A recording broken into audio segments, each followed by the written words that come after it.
versus Correia. Let's start at the bottom. The first fight is Ji Yun versus Lucy. I don't know how to say her last name, but to me, both these chicks look like grapplers, but Ji Yun just looks a little bit better of a grappler. I couldn't really find a whole lot of video on both these chicks. I'm just basing it off their records pretty much. It's just unfortunate when you can't find a lot of information on people, but I'm just gonna go with Ji Yun by submission. Next is Naoko Ino versus Carlos de Thomas, and Carlos, he looks like he's an okay grappler, but Ino looks like a really good grappler. Both these guys are pretty much just jiu-jitsu guys for the most part, but like I said, I think Naoko is better, so I think that this fight's going to get to the ground pretty early. I think it's going to have some fun back and forth exchanges, but I think sooner or later Naoko Ino is going to win by submission.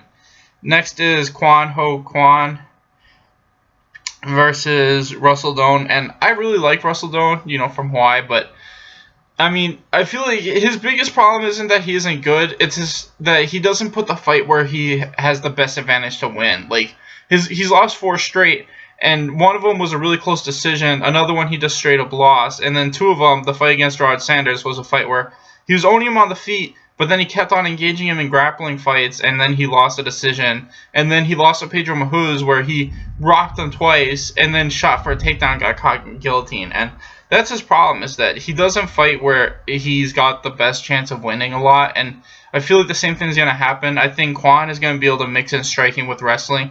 And I feel like Russell Doan's just going to lose this close decision because he's just not good at fighting where he has the best chance to win. And so I think that's what's going to happen. I think Kwan's going to win by decision.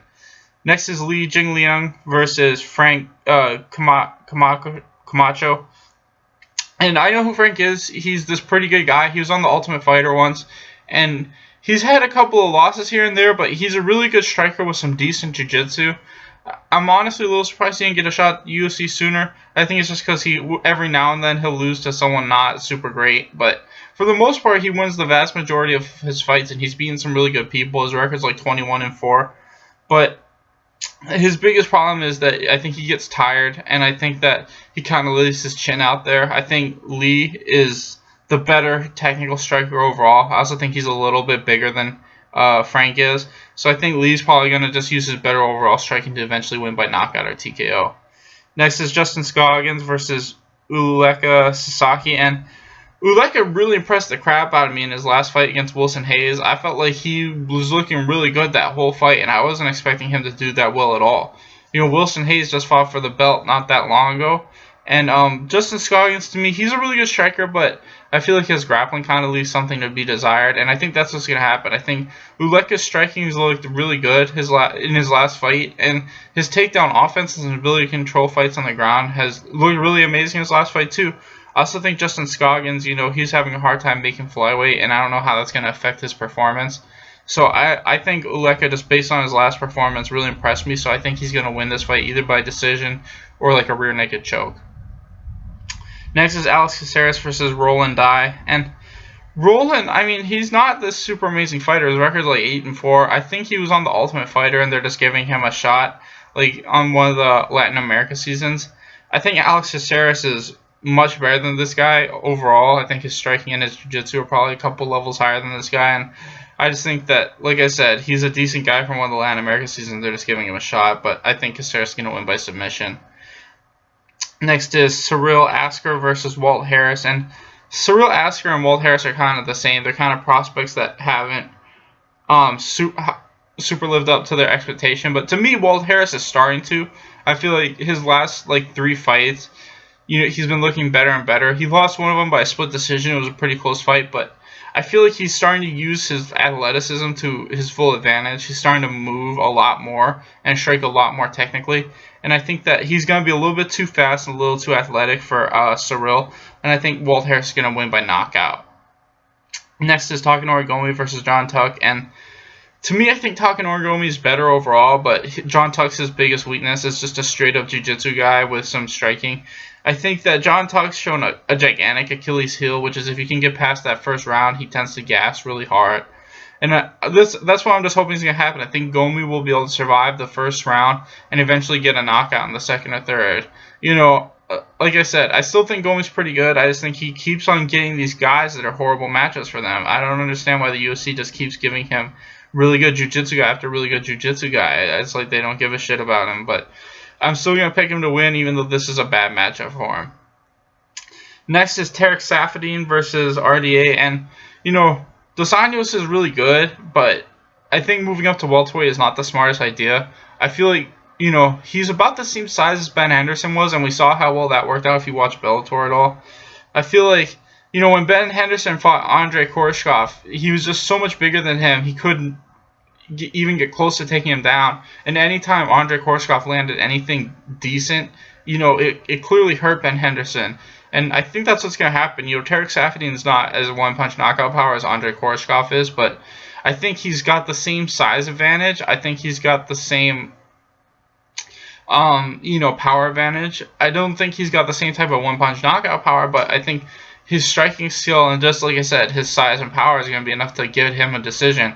I think RDA is probably going to lose this fight and go back down to lightweight. Even I think RDA is better overall, but like I said, I think the size is a really important thing in this fight, and I just think Saffiedine is going to win by decision.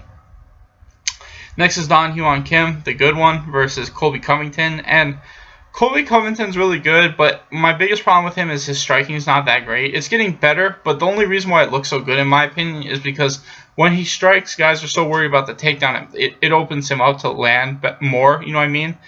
But it's ultimately just him trying to get takedowns, and I feel like Dong Hyun Kim has got, you know, some of the best takedown defense in the welterweight division. I think he's like top 3 right now.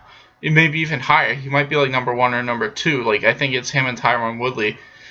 But, you know, Colby Covington's going to be able to clinch with him and put him up against the fence. But like I said, I think Dong Hyun Kim, especially in his last fight we saw, he's amazingly good at landing strikes in the clinch. You know, him and Tarek Saffiedine, that fight was super close, but they were both landing a crap load of punches and knees in a really close quarters. And like I said, I think Dong Hyun Kim is going to be able to stuff the takedowns, and just the fact that he's a better striker is going to land more. I'm not sure if he'll knock Colby Covington out, but I'm pretty positive he'll be able to stuff the takedowns and just win because of the volume of strikes in the clinch.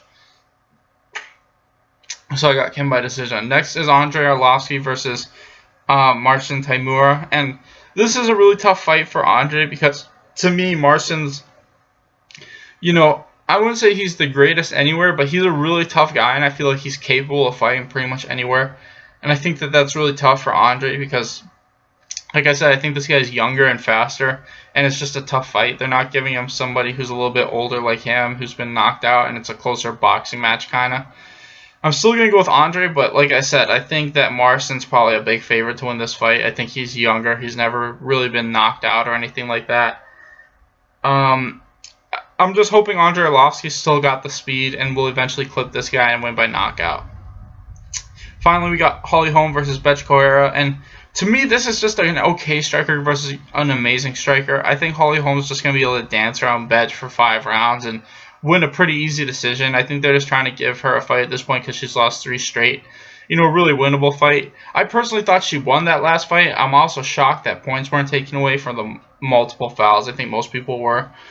But either way, it is what it is. Holly Holm's back at 35. I think sooner or later she's going to fight for that belt again. And I think this is like step 1, you know, for her fighting a top 10 person and building her way back up. And like I said, I think she's way better than Bethe. I think she's going to dance around her for 5 rounds and maybe get a TKO late, but I'm going to pick Holly Holm by decision. Anyway, thanks for watching, guys. Please like and subscribe.